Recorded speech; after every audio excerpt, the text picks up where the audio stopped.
Sean here, Grim Parts Co. I'm going to show you how to set up just a rear brake line on this FXR today. I see a lot of people asking questions about how to run brake lines, like if you've got different length handlebars and that sort of thing. So it's a real easy procedure, and so I thought I'd go over how we go about setting up brake lines. Okay, look, there's a lot of different brake line kits out there, but what I found seems to be the easiest and cleanest to use is an AN3 style fitting. They're DOT approved. They come with lines that literally screw right on here. You tighten everything up, and they're nice and secure. They're easy to use. You don't have to have any special tools. So out of all the different kits, different systems available, this is my favorite. All right, the first thing that's important to note is that there's two different sizes of banjo bolts. There's a 10mm and a 12mm. One's obviously bigger than the other.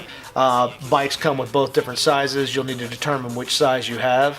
And then from there, you're gonna pick out your banjo bolt fittings. Always use fresh banjo washers. You're gonna have one on, on the one side and one on the other side of the banjo fitting. I like to replace those whenever I'm doing brake lines. That way you've got new stuff all the way through and you don't have any sealing issues.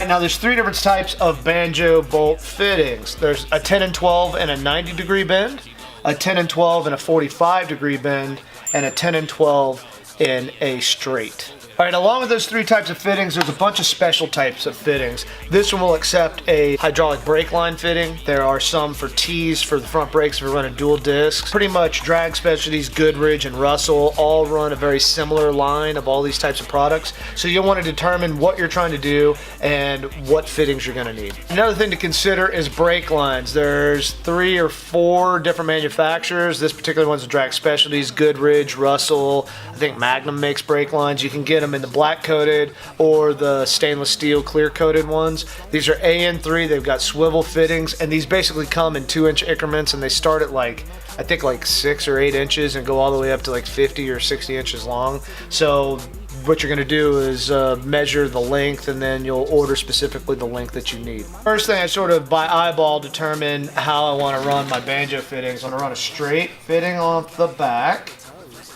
and then we're going to run a 90 off the front. Once I kind of loosely finger tighten these guys on, we're going to take a measurement for the line. I usually just use a piece of electrical wire, and then I consider the routing, and on these I'll just slip a little bit in the end, not much.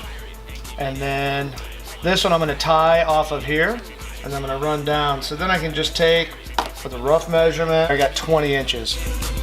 So now we got our 20-inch brake line. They've got swivel ends. They're AN3. They're designed to screw on nice and easy and seal up. So you just go ahead and install this guy.